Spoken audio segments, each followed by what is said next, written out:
नमस्कार शेतकरी मित्रांनो, आपल्या द्राक्ष बागेमधील डाउनी मिलड्यू व पावडर मिलड्यू दिसत असेल तर त्यासाठी आज आपण जाणून घेऊया UPL कंपनीचे कुक्रोफिक्स हे अतिशय उत्कृष्ट बुरशीनाशक आहे व यामध्ये आपल्याला मायक्रोझेप 30% व कॉपर सल्फेट 47.15% WDG फॉर्म्युलेशनमध्ये बघावयास मिळते।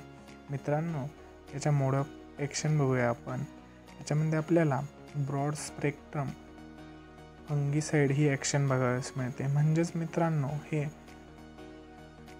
खूप प्रकारच्या रोगांवरती चांगल्या पद्धतीत काम करते।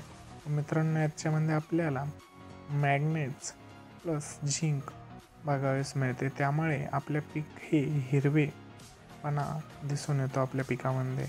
व मित्रांनो, याच्यामध्ये प्रिव्हेंटिव्ह व क्रिएटिव्ह हे दोन्ही प्रकारे काम करते। म्हणजेच मित्रांनो, हे रोग येण्याआधी व रोग आल्यानंतर पण याचे रिझल्ट आपल्याला चांगल्या पद्धतीत बघावयास मिळतात। मित्रांनो, हे ट्रान्सलिमिनर ॲक्शन असल्या कारणाने हे पानाच्या आरपार जाऊन बुरशीला जाळण्याचे व मारण्याचे काम करत असते।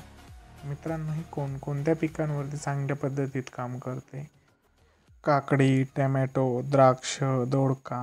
मित्रांनो, हे सर्वच पिकांवरती चांगल्या पद्धतीत काम करते व हे कोणकोणत्या रोगांवरती चांगल्या पद्धतीत काम करते? लवकर येणारा करपा असेल व उशिरा येणारा करपा असेल, भुरी, डाउनी, ब्लास्ट, रस्ट, टिक्का रोग यावरती याचे चांगल्या पद्धतीत रिझल्ट बघावयास मिळतात। मित्रांनो, याचा कोणत्या स्टेजमध्ये आपण वापर करू नये? मित्रांनो, याचा फुलारा अवस्थेमध्ये आपण वापर करणे टाळावे। व मित्रांनो, याचे प्रमाण 200 लिटर पाण्यासाठी 500 ग्रॅम घ्यावे। व मित्रांनो, याची मार्केटमध्ये प्राईस आपल्याला 1 किलोची 800 ते 900 रुपयापर्यंत बघावयास मिळते व 500 ग्रॅमची 400 ते 450 रुपयापर्यंत बघावयास मिळते। नमस्कार मित्रांनो, असेच नवनवीन व्हिडिओ बघण्यासाठी आपल्या चॅनलला लाईक, सबस्क्राईब, फॉलो करा। धन्यवाद।